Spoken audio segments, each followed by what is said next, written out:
Hello, welcome to polo and AG mini blog. আজকে Flipkart থেকে এই পার্সেলটা এসেছিলো।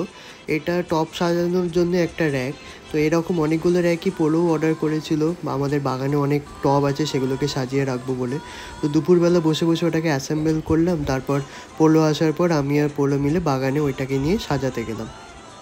তো আমাদের টপ মপগুলো ওই র্যাকে সাজিয়ে মোটামুটি এরকম দেখতে লাগছে এখন। আর তোমাদের কেমন লাগছে আমাদেরকে কমেন্টে বলো আমাদের বাগানটা।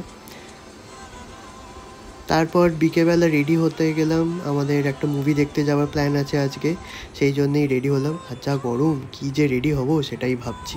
Get ready with me shoot করবো ভেবেছিলাম, কিন্তু এত গরম, এত বাজে প্রকারের গরম আর ইচ্ছা করেনি। যাই হোক, এইটুখানি ভিডিও করার সময় মামুনি এসেছিলো, মামুনিকে তো খুব সুন্দর দেখতে লাগছিল। তারপর বেরিয়ে পড়লাম, কিন্তু বাড়ি থেকে বেরোবার পরেই এত বড় একটা জ্যামে ফেসেছি, বলার মতো নয়। তারপরে এই গাড়ির মধ্যে মামুনি, মা আর মামি গল্প চলছে, গল্প। আর সাউথ সিটিতে গিয়ে মাম্মামও আমাদের সাথে যোগ দিয়ে দিল, মাম্মামও এসেছিলো সিনেমা দেখবে বলে। তারপর চলে গেলাম আইনক্সের মধ্যে।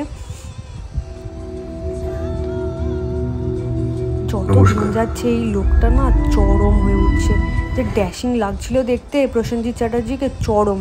তারপরে সিনেমা শেষ হয়ে গেছে, কিন্তু এদের গল্প শেষ হয়নি, চলেই যাচ্ছে, চলেই যাচ্ছে। সিনেমা দেখার মতো ছোটো ছোটো খুশি বোধহয় সব বাবা মাদের দেওয়াই যায়। Thank you, stay with us.